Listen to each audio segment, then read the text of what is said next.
Bonjour à toutes et à tous, bienvenue dans ce nouvel épisode du podcast Wonder, où l'on part à la rencontre des hommes et des femmes qui constituent le groupe House of ABY.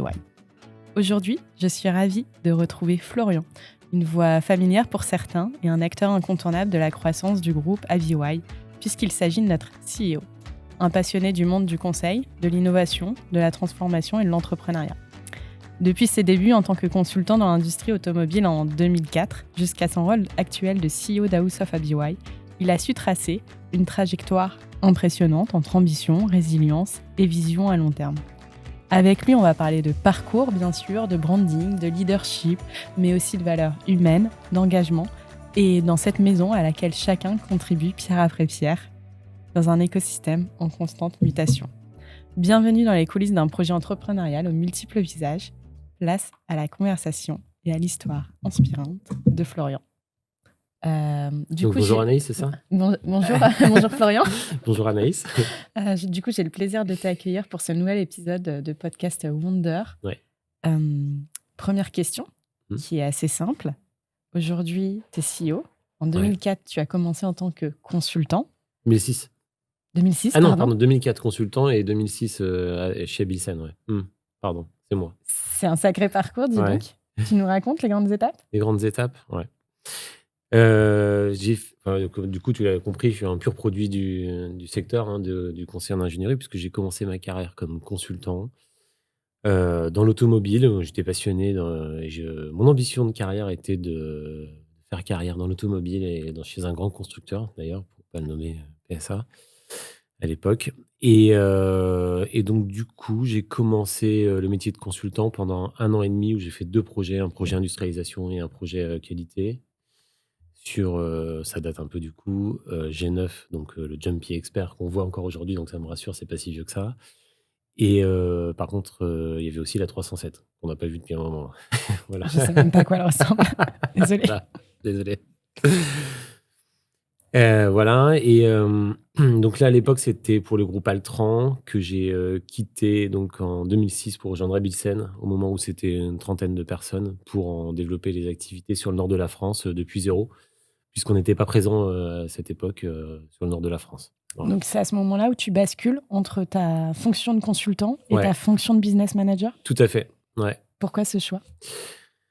Alors en fait, quand j'ai fait mes premiers entretiens dans le cadre du processus de recrutement de consultants, rapidement, je me suis aperçu que le métier du type d'en face, qui était manager, m'intéressait. Voilà. T'as voulu prendre son poste, en fait. Ouais, c'est ça.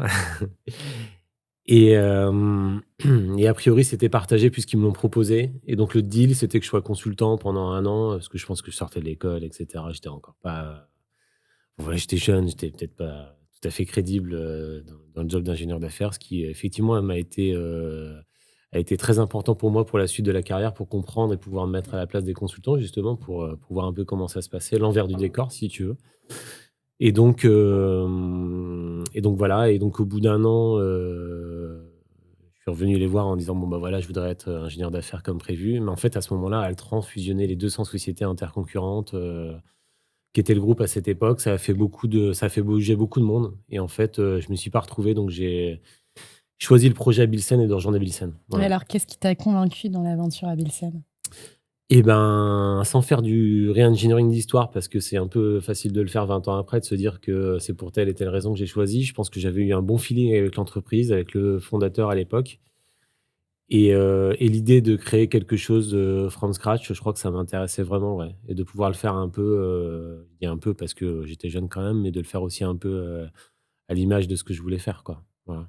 Ok, donc on est en 2006, t'intègres à Bilsen, et ton rôle, ça va être de développer tout le Nord, c'est ça ? Ouais, c'est ça, en fait. Donc moi, j'étais du nord de Paris, en fait, région Senlis-Chantilly, etc., dans l'Oise. Et donc, on a déménagé avec ma femme pour aller dans le nord de la France et développer depuis zéro cette nouvelle histoire. Je crois que c'est un bureau de 15 mètres carrés à la gare. Je vais chercher une imprimante à la Fnac parce que je me suis aperçu qu'il n'y en avait pas et que ce n'était pas dans le contrat.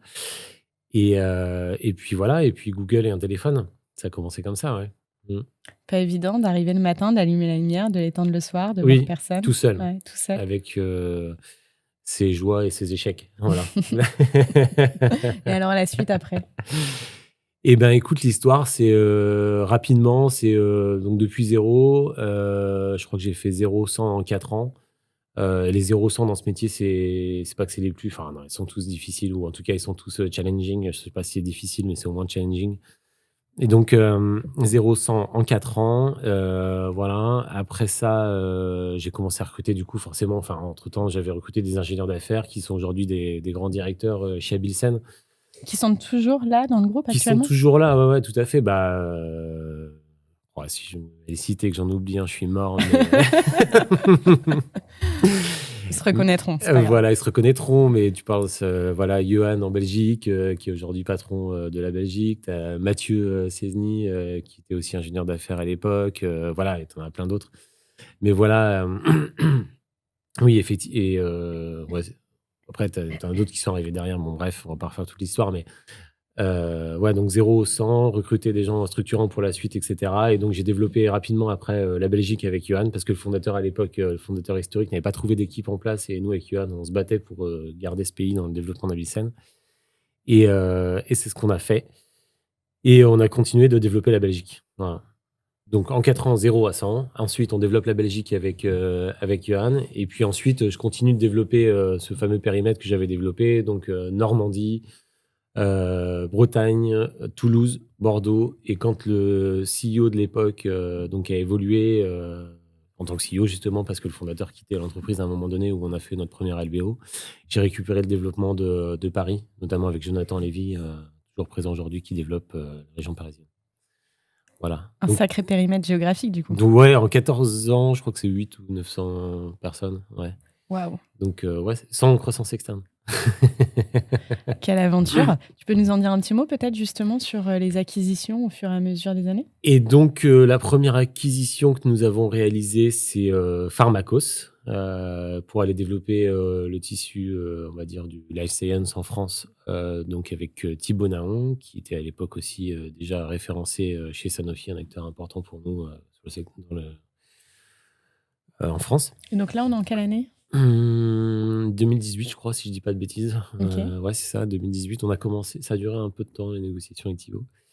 Et ensuite, de mémoire, ça doit être Belgatech, donc plutôt généraliste à Bruxelles. Ensuite, derrière, ça a été Pi Life Science.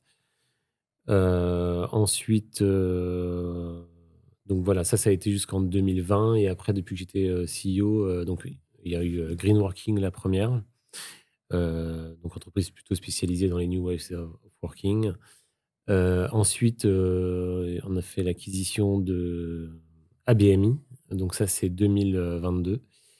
Et 2022 et 2023, de mémoire, si je dis pas de bêtises, on a fait le rapprochement aussi avec Tech, voilà, en Belgique.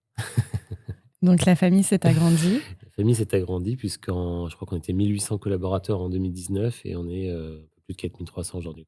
Une belle croissance. Belle croissance, ouais. Ok. Donc pour refaire le parcours, tu arrives en 2006 Ouais, en tant que jeune consultant. Tu passes assez vite du coup business manager, chez de ce que je Abilsen, comprends. ouais, c'est ça. Exactement. En 2020, tu deviens CEO. En 2019. En 2019? Fin 2019. Fin 2019? Ouais, Ok. juste avant le Covid. Sympa. Et alors, quels ont été les plus grands défis qui s'offraient à toi en 2019 quand tu es passé CEO? Et les plus grands défis auxquels tu as dû faire face? Euh, les plus grandes. Bon, évidemment, il y a eu le Covid qui est arrivé rapidement derrière, donc il fallait savoir qui de la maison, pour reprendre ton expression, était partant dans ce nouveau projet avec moi ou pas. Donc le premier défi, ça a été de reconstituer une équipe de direction, clairement, avec un nouveau plan stratégique qui évidemment tienne la route à 5 ans, en se disant, bah voilà, qu'est-ce qu'on veut faire de ce groupe, puisqu'on va dire de 2006 à 2019, ça a été de la croissance. On a commencé à structurer en 2015, mais là en 2019, il fallait qu'on aborde les choses différemment, enfin en 2020 maintenant, parce qu'on voulait vraiment doubler la taille du groupe, et que ce groupe avait commencé à ressembler à un groupe, mais avait à certains égards quelques allures de start-up aussi. Et donc il fallait, et je dis pas que les start-up c'est pas bien, au contraire, hein, mais c'est très agile, et on a conservé ça. Mais il fallait qu'on investisse un peu plus quand même pour faire de ce groupe un groupe de 5000 personnes, 10 000 personnes, et cetera, qui ait une empreinte forte sur le marché. Et donc c'est ce qu'il fallait faire. Et c'était pas culturel. Voilà. Donc, on a investi. OK, et On a concrètement, ça s'est traduit comment? Ça s'est plutôt bien traduit puisque globalement, déjà pendant le covid, on n'a jamais, je dis toujours, on n'a jamais éteint la lumière dans le groupe. On n'a jamais, mis personne au chômage ou chômage partiel et cetera. Tout le monde a continué de travailler et ça, c'était important puisque dès qu'il y a eu la reprise, nous, on était déjà dans les starting blocks et on a fait, dans les années suivantes, on faisait plus 500 consultants en croissance organique et la dernière année 2023, on avait encore fait, 400 ou 500, on va dire, projets, enfin consultants supplémentaires en organique, plus la croissance d'ABMI qui ressemblait c'était, 700 personnes. Donc tu vois, pour absorber des tels niveaux de croissance, il fallait structurer et heureusement qu'on avait quand même structuré et qu'on avait un plan stratégique qui tenait la route. Donc voilà à quoi ça a servi d'investir et travailler différemment, quoi. Voilà. C'est aussi l'occasion, me semble-t-il, où tu as eu, cette envie, de retravailler l'image de l'entreprise et le groupe. Est-ce que tu peux nous en dire un petit mot justement sur tout Ouais. le travail qui a été fait? Ouais, l'idée, c'était de se dire, nouveau projet, nouveau branding. En fait, en 2020, la guideline, ça a été de se dire: «OK, on veut devenir le leader des multispécialistes, en Europe». Voilà, des middle players. Donc et on avait dit pour ça, il faut doubler la taille du groupe et puis on aimait bien en fait, les marques comme Pharmaco, Spy, Abilsen et cetera. On n'avait pas forcément envie enfin moi personnellement, j'avais pas envie de perdre tout ça parce qu'elles ont toutes des ADN différents et complémentaires et qui font à la fois quelque chose de très sympa à la fin avec, de l'expertise et de la taille ça combine de l'expertise et de la taille et Et c'est ce je qui veux fait pas la perdre tout richesse ça. du groupe C'est ce qui aussi. fait la richesse du groupe Mmh. aujourd'hui et le côté entrepreneurial du groupe et cetera. Et c'est là que j'ai commencé à me dire, notamment quand on a fait appel à l'entité Dragon Rouge pour retravailler le branding de la boîte, je me suis dit: «Bon, OK, en fait, ce qu'on veut faire, c'est peut-être quelque chose qui est pas multimarque, mais en tout cas des marques spécialisées, des verticales qui traversent les régions» et c'est là qu'est commencé à se dessiner le plan de, vouloir faire un multispécialiste avec, des marques spécialisées qui traversent les régions et cetera, quoi. Voilà. C'est ça la question? Oui, c'était ça la Ouais. question. Je vais rebondir également, tu le sais, on est en 2025, Ouais. Abyssal va fêter ses 20 ans cette année. Tu as eu Ouais. la chance de pratiquement participer au Ouais. début de l'aventure, quasi au début. Ouais. Certains disent: «Je ferai pas 20 ans dans cette entreprise». Moi, j'aurais pas pu le dire. Exactement. Alors je suppose qu'en 20 ans, tu es passé, par plusieurs phases évidemment de Ouais, ton complètement, propre, ouais. Ouais, parcours. ça, c'est intéressant. Quelles ont été, les rencontres les plus marquantes dans cette, j'allais dire dans cette destinée, mais c'est Ouais, bien peut-être sûr, un bien peu sûr. Hem, bon, le fondateur forcément à l'époque, qui avait, une soixantaine d'années si je dis pas de bêtises, qui avait, déjà réalisé, 2 entreprises de taille conséquente et cetera. Donc il y avait qui nous a apporté énormément en expérience au départ et cetera. Alors que bon, moi, le départ, j'avais 26 ans donc voilà, donc c'était très intéressant et très rapidement, j'ai rejoint le comité de direction. J'avais entre 25 et 30 ans avec, lui, d'autres personnes autour de la table qui avaient, plutôt l'âge que j'avais aujourd'hui. Donc forcément tout ça, ça a été des rencontres, très inspirantes, très formatrices, je dirais même, voilà. Après, les premiers LBO, les fonds d'investissement, qui sont des structures assez structurantes quand même, tu vois?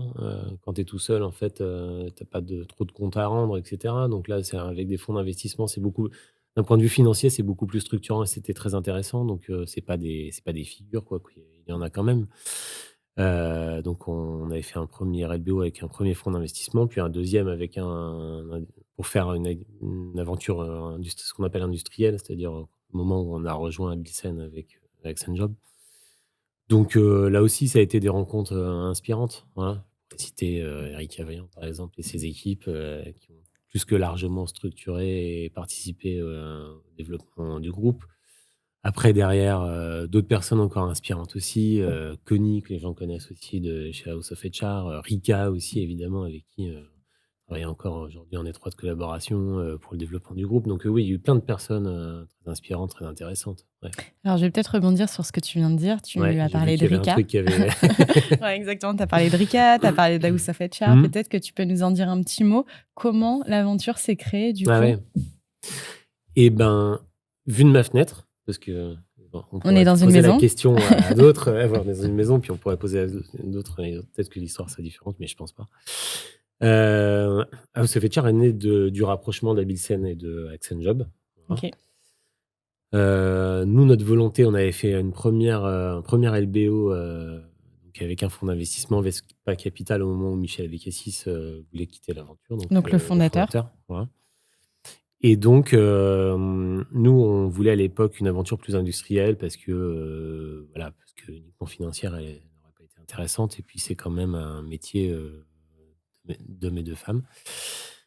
Donc nous, ce qu'on voulait, c'était un projet dans lequel on pouvait se développer, accélérer le développement de l'entreprise. Et c'est en ça que aussi le projet NaxiCap, AxonJob nous a intéressés. Voilà. Et donc, est-ce que tu peux nous expliquer brièvement la mission principale peut-être d'House of HR, d'Accent Ouais. Donc en fait, alors la mission, en fait, on a créé, on a rapproché les deux entités et derrière, on s'est, je pense, plus posé la question de savoir comment on allait structurer un groupe de tête. Et c'est là, à ce moment-là, qu'on s'est mis autour de la table pour se dire, OK, ce qu'on veut faire, en fait, c'est un grand groupe. À l'époque, c'était très généraliste, donc de staffing en Europe. Voilà. Ok. Et donc, ils avaient décidé avec le fonds d'investissement et le CEO de l'époque de House of HR de multiplier les acquisitions pour créer le groupe House of HR qu'on connaît aujourd'hui, qui fait 3,5 milliards. Je crois que c'est 70 ou 80 acquisitions, je crois, depuis 2015. Ouais, Voilà. c'est pas Ça doit mal. être ça. Et 70 000 collaborateurs, me semble-t-il, dans toute l'Europe. C'est possible, ouais.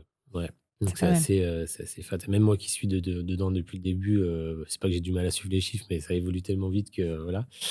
Mais oui, c'est ça la taille. Et donc c'est à ce moment-là qu'on a décidé c'est à ce moment-là qu'ils ont décidé de créer House of HR. Jusque encore, on va dire, l'arrivée de Bain Capital comme fonds d'investissement, il n'y avait pas de powerhouse, donc c'était plutôt une constellation d'entités et de marques en Europe, dans différents pays. Donc, il y avait donc France, nous on est les plus sudistes de la bande. C'est plutôt Pays-Bas, Allemagne, qu'est-ce qu'on a en Belgique évidemment avec AxonJob. Donc c'était plutôt ça l'empreinte. On a même jusqu'en Pologne aussi avec notamment Redmore. Et c'est en 2023 qu'on a décidé de créer ce qu'on appelle des powerhouse. Donc, où on a dit, à partir d'un certain chiffre d'affaires, on considère que c'est une powerhouse. Et donc, on a créé, nous, à notre échelle, la powerhouse House of ABY, qui est donc une entité du groupe House of HR, qui vient regrouper différentes marques et qui se combine. Tu me dis si j'ai perdu tout le monde. Qui se combine avec le projet qu'on avait, qui était de dire on veut créer des verticales et des marques spécialisées euh, qui vont répondre aux besoins de nos clients par ce schéma-là, quoi. Voilà. Ok. Pour moi, c'est très clair. J'espère que ça l'est également pour nos auditeurs. Donc aujourd'hui, tu es le CEO de la Powerhouse House of ABY. Tout à Et fait. Abilsen aussi. Ouais. Et Abilsen également. Ouais. Alors, un le certain nom. nombre aussi d'autres, je crois d'ailleurs. Alors, le nom House of ABY est assez fort. Il évoque une maison, un lieu d'accueil, de talents, de projets, mais aussi une structure solide et pensée pour durer. Pourquoi ce choix et qu'est-ce que cette image raconte de l'ambition et de l'identité du groupe quelque part? Ouais. Bah, tu en as fait souvent l'analogie, tu le fais souvent.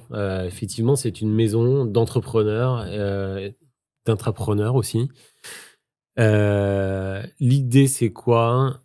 C'est de faire un groupe qui réponde aux attentes de ses clients, tout en conservant l'ADN des entrepreneurs et des marques spécialisées. Je crois que la base, en fait, c'est plutôt ça. Voilà.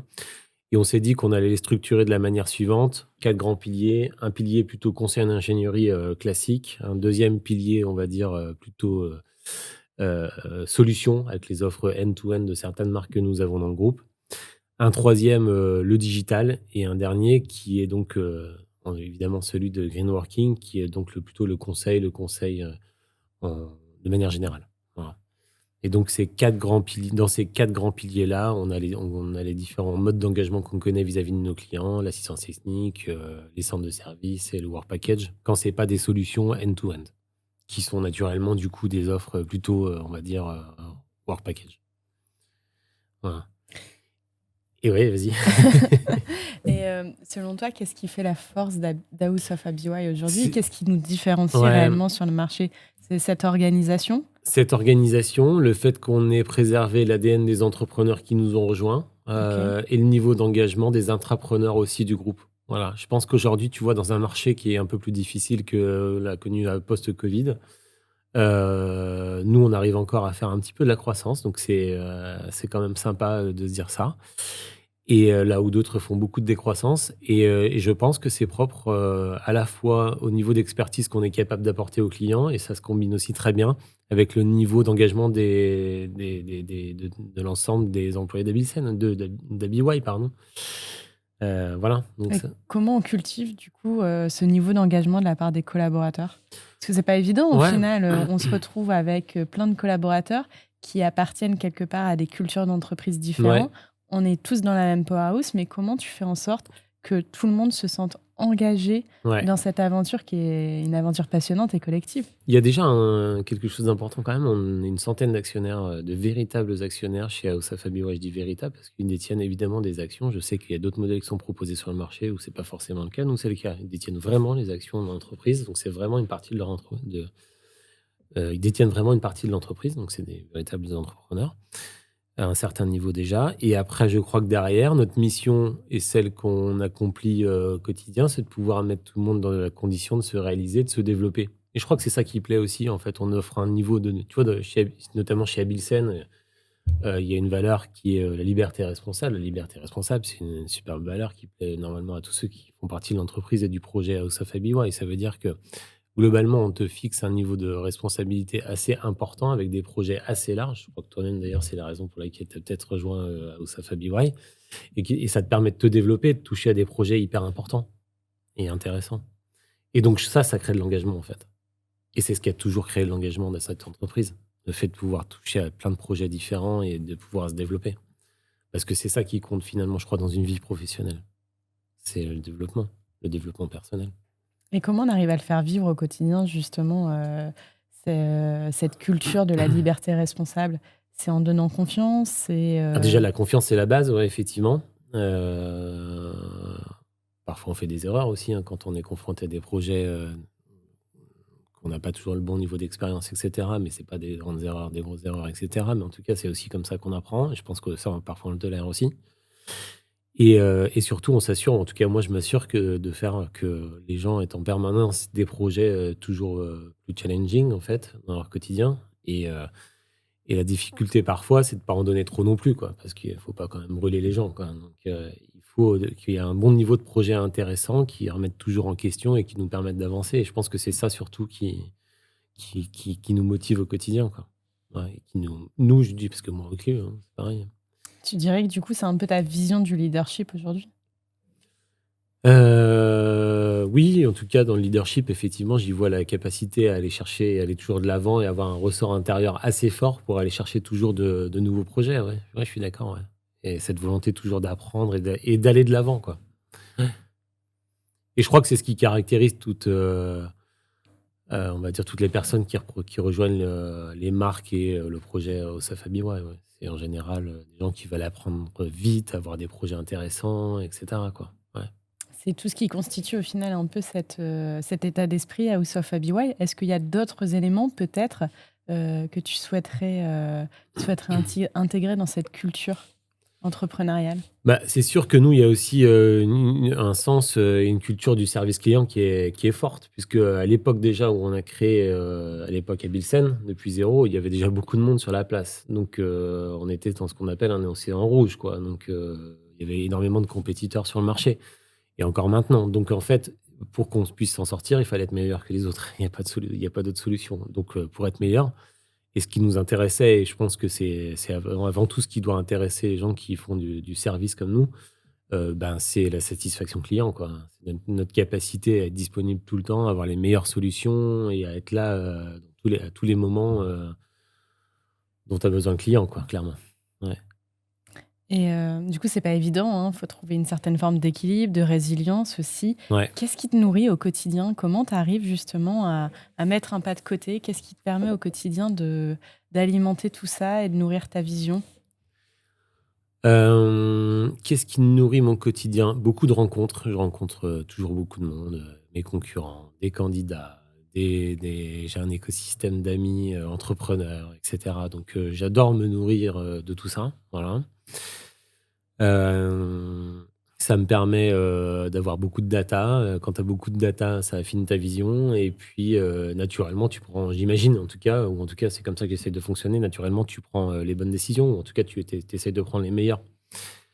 Donc, ce qui me nourrit au quotidien, c'est ça, c'est beaucoup de rencontres. Et puis, de toute façon, notre métier, le monde du conseil ingénierie, c'est quand même un métier de rencontres, tu vois, où il faut aimer échanger avec les gens, avoir des différents euh, points de vue, tu vois, pour pouvoir, voilà, vraiment, tu vas dire décider, mais aiguiser aussi ta pensée, quoi. Voilà. Et je trouve que c'est bien aussi de sortir un peu de ce secteur, de voir ce qui se passe par ailleurs, parce qu'on est dans le service, d'autres fabriques. D'autres sont des start-upers. Enfin voilà, et il y a du bon à prendre partout, tu vois. Donc c'est ça qui me nourrit, voilà. Et en fait, tu sais, moi, j'aime pas trop imposer les choses. J'aime pas trop parce qu'en fait, on perd. Tu parlais de l'engagement juste avant. On perd un gros niveau d'engagement des personnes, des gens du projet, en fait, quand on impose des choses. Donc moi, j'aime bien apporter aussi à mon tour la data à toutes les équipes, non pas pour manipuler, mais influencer. Influencer positivement en disant, voilà, est-ce que tout le monde est d'accord qu'on avance bien dans ce sens-là, de cette manière-là? Et parce que en fait, en tant que CEO, je pense que c'est ça c'est l'une des choses les plus importantes, en fait. C'est d'apporter cette vision pour que tout le monde soit aligné et que tout le monde avance dans le même sens pour le projet. Et ça, c'est pas toujours facile. Ok. Du coup, tu dirais que quelque part que être CEO, c'est animer une communauté d'entrepreneurs quelque part, en tout cas au sein de notre Ouais, écosystème. alors, faudrait peser tout ça, mais oui, en tout cas, une partie, oui, effectivement, oui, ça peut être ça, ouais. Ouais. C'est le cas aussi chez House of HR, hein. Par exemple, moi, je suis un CEO comme les autres CEO des autres powerhouse, totalement responsable et autonome sur tous les choix de l'entreprise, etc. Et Rika Coppens, c'est le même. Elle anime des communautés quelque part d'entrepreneurs et d'intrapreneurs, ouais. Ouais.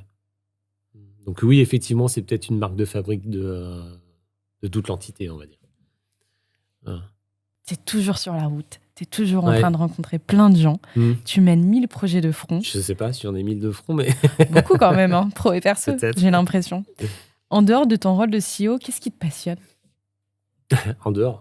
En dehors? Eh bien oui, tu n'es pas que CEO, Florian. Non, mais en dehors de l'entreprise et de l'entrepreneuriat, du business, etc. Bon, franchement, c'est vrai que j'aime beaucoup le développement, construire, bâtir, etc. Et j'adore discuter de ça. Après, j'aime qu'est-ce qui me passionne à côté. Bon, bah, tu sais bien que moi, le sport, j'aime beaucoup le sport aussi. Ma famille aussi. Moi, c'est un triptyque: business, sport et famille. Voilà, je crois que c'est un peu ça ma vie. Et tant que ces trois piliers-là sont bien alignés, tout va bien. Ok. Et tu fais quoi comme sport? Bah, du vélo. Ah. Ok. Et tu arrives à trouver le temps nécessaire justement parce que je suppose que c'est quand même un métier qui Ouais, je prend fais une beaucoup de temps. sortie, voire peut-être deux par semaine, de temps en temps quand j'y arrive vraiment, mais majoritairement une fois le dimanche matin, c'est déjà bien. Je suis un cycliste du dimanche matin maintenant, mais ça me passionne toujours et ça me permet d'avoir un bon niveau, un bon équilibre dans ma vie perso, pro, etc. C'est ce Ouais. qui te permet un peu de décompresser de ta semaine peut-être, de préparer la Ouais, suivante. non, mais clairement, c'est ce qui me permet de décompresser, c'est ce qui fait que voilà, le lundi, j'ai le compteur à zéro et on est reparti pour la semaine, évidemment. Ouais. Ouais, ouais. C'est ce qui me permet d'avoir ouais, une bonne santé, un bon niveau d'énergie. Ça me permet de tout réguler. Ouais. Ok. Et qu'est-ce que tu aimes le plus au final dans ton quotidien, Euh, dans ton job? Et qu'est-ce que tu aimes le moins? non, je peux le dire ça. Les gens veulent savoir, dis-nous tout. Ouais, non, ce qui m'anime le plus, vraiment, c'est les projets construire, développer.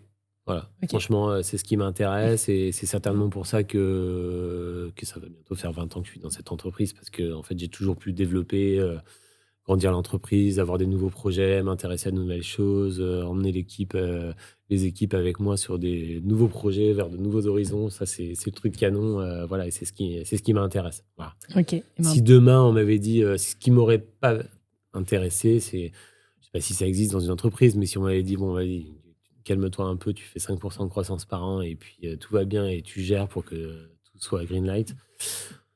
Ouais, je suis pas sûr que ce soit moi, quoi. Bah justement, je vais rebondir sur les projets. Donc, il y a énormément de projets, hein, que ça soit en Ouais. interne ou les projets qu'on accompagne aussi auprès de Mmh. nos clients grands comptes principalement. Quels sont les grands projets, du coup, en cours et les grands défis auxquels doit faire face aujourd'hui House of Abi? Alors, les grands projets en cours, c'est, justement le développement d'House of ABY puisqu'on a annoncé, le nom de House of ABY et la création de l'entité. Il y a donc création de l'entité, ça doit faire, 1 an et demi, à peu près. En tout cas, s'accorder sur le nom House of ABY, c'est il y a quoi? 6 mois, on va dire. Mmh. Maintenant, c'est l'articulation des marques, Mmh. ce sur quoi tu travailles aussi avec Jessica Richard. Donc ça, c'est un projet important. Aujourd'hui, on regarde aussi dans les régions comment on fait quand on a des overlaps ou quand justement il y en a pas assez, comment on s'assure de traiter, l'ensemble de la demande de nos clients dans toutes les régions, en tout cas les répartitions et cetera. Donc là, on est sur le travailler ensemble. Voilà, donc ça, c'est le projet d'aujourd'hui. Voilà. Donc je pense que tout le monde est intéressé, tout le monde est à bord, tout le monde fonce, mais effectivement, parfois, il y a des discussions aussi, quoi. Tu me demandais ce que j'aime le moins, c'est pas ce que j'aime le moins, mais mais c'est vrai qu'effectivement, il y a des discussions et c'est normal, voilà, c'est tout.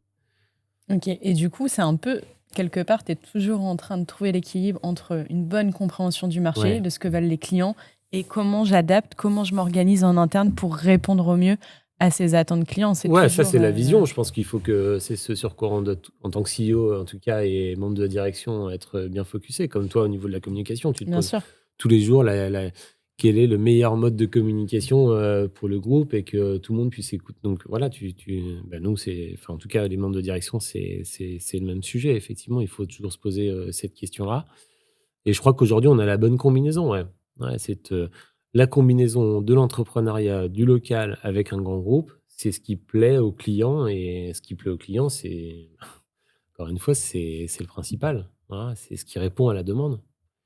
Et donc, effectivement, aujourd'hui, nos clients veulent des experts, mais la plupart du temps, quand, les entreprises sont expertes dans un domaine, elles sont petites. Nous, aujourd'hui, on est un groupe de 4 500 avec, différentes expertises dans le groupe qui sont vraiment animées. Voilà. C'est vrai que j'ai la chance, de contribuer, j'espère assez Hein. activement à ce grand projet et c'est vraiment une aventure qui est hyper intéressante. On est en train de se dire qu'on se construit un grand groupe, Ouais. que demain, on veut être vraiment un acteur sur le marché international, Mmh. dans le digital, dans le conseil, dans l'ingénierie. Ouais. C'est passionnant et dans 5 ans, on est où, Florian, du coup? Une fois qu'on a un nom, une identité, un positionnement sur le marché, qu'on a Ouais. embarqué tout le monde, on est où dans 5 ans? Nous, on Fais-nous rêver! Hem, dans 5 ans, on fait 1 milliard d'euros de chiffre d'affaires. 1 milliard. Bah, ouais. Attention, tout est enregistré, hein. Écoute, on a plus que doublé en 5 ans, donc je vois pas pourquoi on continuerait pas sur le même trend, même si le marché aujourd'hui est évidemment différent. En même temps, le marché va être différent peut-être pendant 2025 et puis comme l'après-covid, d'un seul coup, tout va accélérer parce que tout le monde va devoir faire ses projets. Donc là, comme d'habitude dans ce métier, en 2 mois, on va passer en mode, il y a plus assez de projets à il y a trop de projets, quoi. Donc je m'inquiète pas trop pour ça. Mais dans 5 ans, ouais, c'est ça, on est House of ABY, on a, des business lines, bien organisées, bien ordonnées, qui sont des marques, spécialisées, bien connues, avec un bon footprint, dans leur secteur, dans les différents secteurs. Voilà, on n'a pas perdu l'esprit entrepreneurial, on est toujours agile, on n'est pas devenu un mauvais grand groupe avec trop de process et pas d'agilité, tu vois? Et si on a fait ça, on sera vraiment content du projet qu'on a réalisé, quoi. Ouais. OK, et comment on va aller chercher, ce milliard, du coup? Alors, par de la croissance organique, puisque nous, on réalise toujours de la croissance organique, hein, et ça, c'est une part importante, de notre développement et aussi par, des acquisitions encore. Ouais. OK, et le pourcentage à peu près, la répartition entre cette croissance organique On et a cette croissance externe? un ouais, sort of business plan qui dit qu'on va faire 400 millions d'euros d'acquisition. Donc c'est assez conséquent. OK, c'est intéressant. Ouais, c'est intéressant, très Et intéressant. alors, que dirais-tu à un futur entrepreneur qui pourrait écouter ce podcast? Que lui dirais-tu pour rejoindre l'aventure House of Happy? Naturellement que s'il cherche un projet dans lequel il veut pas être, complètement dénaturé et rejoindre une équipe très motivée pour, développer, sa marque, son entreprise, c'est la bonne adresse. Voilà. OK. En tout cas, il pourra bénéficier, des services, De notre feedback, ouais. des meilleurs services, centraux, dans le groupe, et cetera et je pense que ça, c'est intéressant. Mais tu me parlais justement, si je suis un entrepreneur et que je t'écoute et qu'effectivement je me pose la question de faire un choix de rejoindre House of Happy ou pas.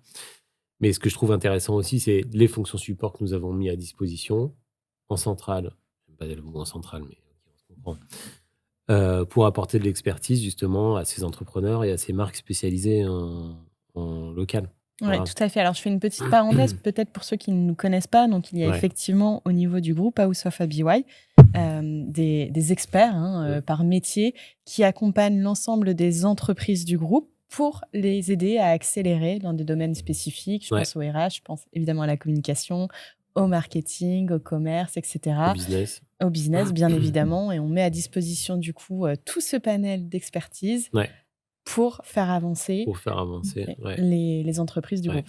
Donc ton discours entrepreneur, il est très clair. Ouais, Maintenant, je suis candidat, je suis en face de toi, ouais. Florian. Que me dirais-tu pour me convaincre de rejoindre l'aventure? Bah, non, mais dans le système qu'on a créé, justement, ce qui est intéressant, c'est tu as compris le mindset du groupe. On cherche toujours à faire que tu te développes, que tu puisses être dans un écosystème qui te permet de te développer, d'accord? Et ça, que tu sois consultant, manager ou RH ou ce que tu veux dans le groupe. Et en tant que donc ça, c'est vrai déjà, à l'échelle des fonctions, on va dire du staff du groupe.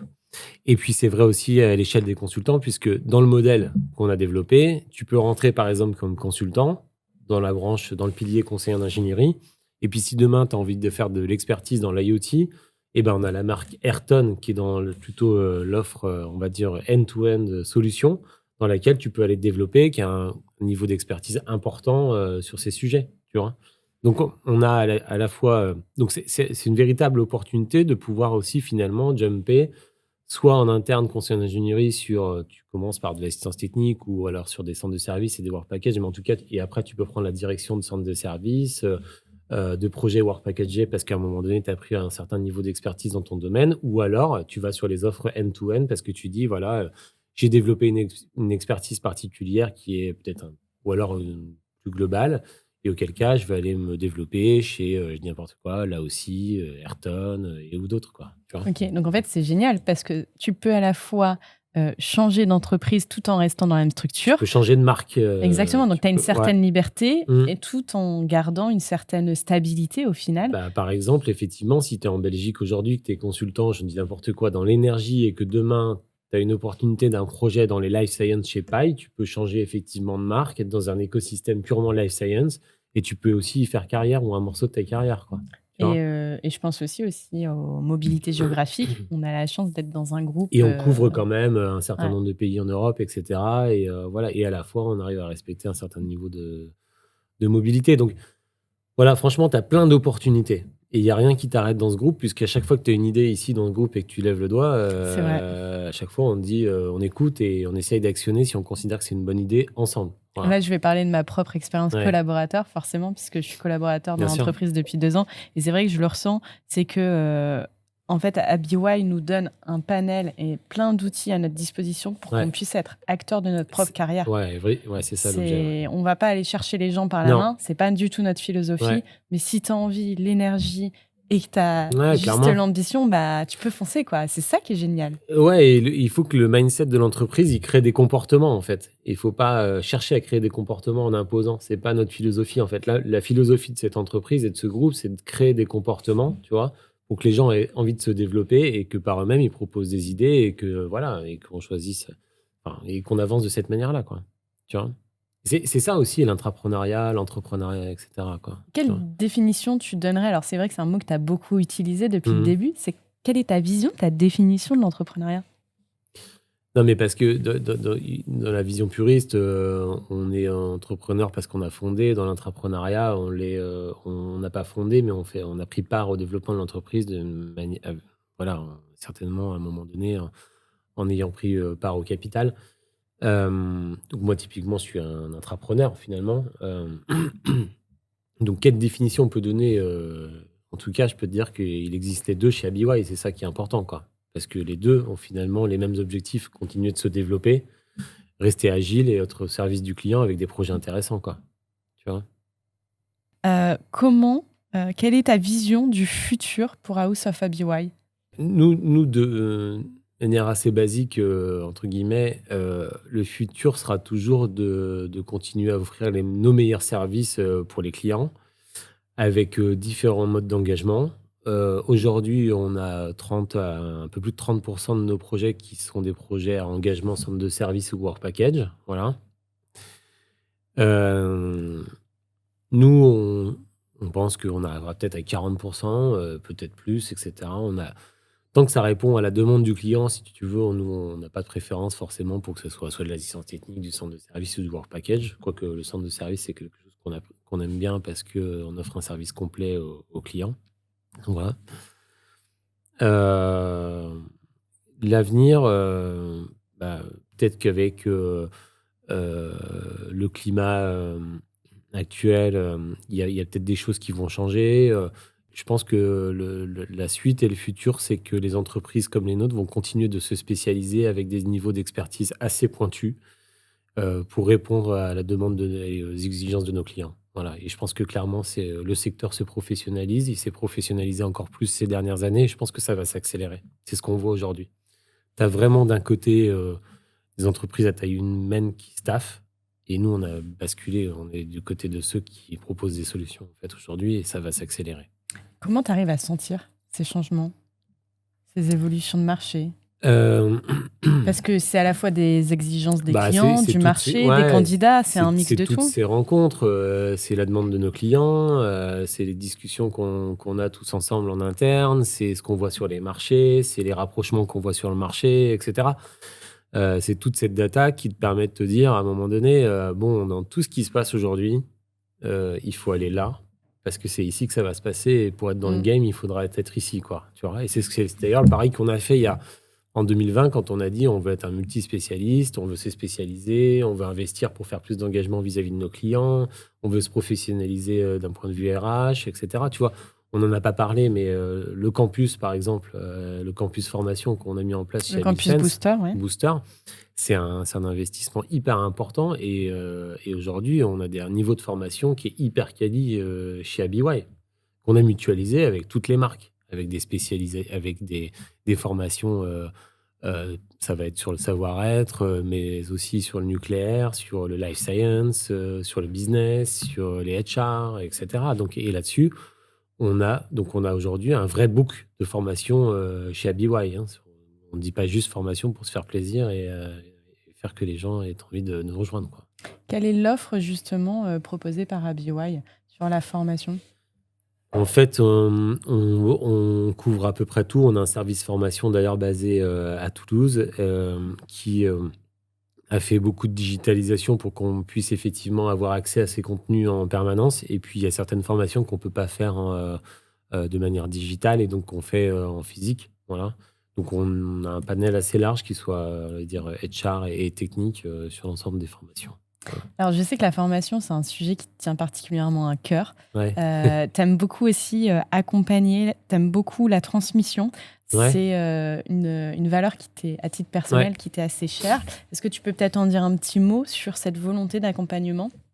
Faire Ouais. grandir les gens, c'est quelque chose qui Ouais, te ouais. correspond assez bien, je trouve. Ouais, de mettre en condition pour que les gens puissent grandir par eux-mêmes. Je pense que c'est plutôt Oui, ça le ouais, deal, en fait. ouais, Ouais, ouais. les mettre On en parce parlait que, déjà un peu tout à l'heure, mais ouais, parce que ça apporte pas le même niveau de satisfaction quand tu sais que tu l'as fait par toi-même. c'est Donc, clair. tu vois ce que je veux dire? Quelle fierté de te dire, c'est moi. Mais non, mais c'est quand même plus sympa Ouais. d'y arriver par soi-même. Mais par contre, nous, c'est à nous de créer l'écosystème. Et moi, ce que j'aime bien, c'est créer l'écosystème pour que les gens puissent se réaliser. Voilà. Donc ça, c'est important pour moi, je pense.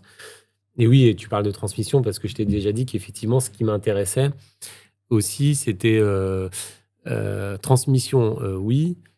C'était aussi à mon tour de pouvoir donner la chance qu'on nous avait donnée, en fait. Parce que je trouve ça intéressant de pouvoir se développer, c'est le sens même de la vie, quoi. Je veux dire, et de la vie professionnelle aussi, tu vois. Donc, et l'influence que ça a sur ta vie personnelle aussi. Donc, C'est sûr. donc quelque part, quand tu permets aux gens de se développer, bah, finalement, leur vie est meilleure, quoi, tout simplement, quoi. Non, mais tu vois. Et parce qu'ils se réalisent et parce qu'ils font des choses intéressantes et parce que ça fait un effet boule de neige assez intéressant, quoi. Et donc oui, effectivement, c'est quelque chose qui m'intéresse effectivement, de pouvoir transmettre ça aussi, ouais. Ouais. Oh, tu sais, euh, non mais il y a des gens qui pensent qu'en fait, tu faut laisser sa trace quelque part, etc. Tu vois, enfin voilà, j'ai fait ci, j'ai fait ça, etc. Moi, c'est pas ce qui m'intéresse, c'est pas mon leitmotiv. Mon leitmotiv, c'est que s'il reste quelque chose de moi ou de notre passage, c'est ce qu'on a apporté pour les suivants, quoi. Tu vois. Donc c'est ça aussi qui est intéressant, non? Tu vois ce que je veux dire? Ouais, complètement. Bon, en fait, on t'oubliera très vite. On est souvent assez vite oublié, quoi. Donc, par contre, si dans le deal, tu as au moins apporté ce qu'on t'avait apporté, c'est plus sympa pour les prochains, hein, les suivants, quoi. Tu dirais que c'est une des caractéristiques du groupe, du coup? Comment? Tu dirais que c'est une des caractéristiques, Oui, du oui, groupe? parce qu'on a souvent dit dans ce groupe qu'il fallait et c'est le propre des entités et des entreprises, il faut qu'elles survivent par elles-mêmes, en fait, et pas autour des gens qui la constituent, quoi. Donc, ouais, d'une certaine manière. Ouais. Ok, très bien. On va bientôt terminer ce podcast, Florian, ça va pas être trop Très triste. bien. Je sais que tu as beaucoup apprécié ce moment. Peut-être pour terminer, est-ce que tu aurais un rêve à nous partager? Alors un rêve professionnel ou un rêve personnel? Peut-être qu'il mélange les deux, je ne sais pas. Quel est ton rêve, Florian? Est-ce que j'ai un rêve? Non, j'ai plein de rêves, moi. Pour l'entreprise, c'est ce que je disais tout à l'heure, atteindre d'ici 4 à 5 ans le 1 milliard d'euros de chiffre d'affaires, ouais, effectivement, je pense que ça serait un milestone assez sympa. Donc, un rêve, ça peut avoir quelquefois quelque chose de. Enfin, ça peut faire écho parfois à quelque chose d'inatteignable. Alors, je ne sais pas si c'est un rêve du coup. En tout cas, une ambition pour l'entreprise d'atteindre le 1 milliard d'euros, ça c'est hyper important pour moi. Qu'effectivement, elle puisse conserver les qualités qu'elle a eues jusqu'aujourd'hui, d'agilité, je l'ai dit tout à l'heure, entrepreneuriat avec on va dire, des projets toujours aussi intéressants pour ceux qui font partie du projet. Ça, je pense que ce serait un bon deal. Voilà, un bon rêve professionnel. Voilà. Personnellement, est-ce que j'ai un rêve le rêve que ça puisse continuer comme ça a été ces 20 dernières années. Voilà. Ok, donc on repart pour 20 ans, là? Je pense que je ne m'arrêterai pas, moi.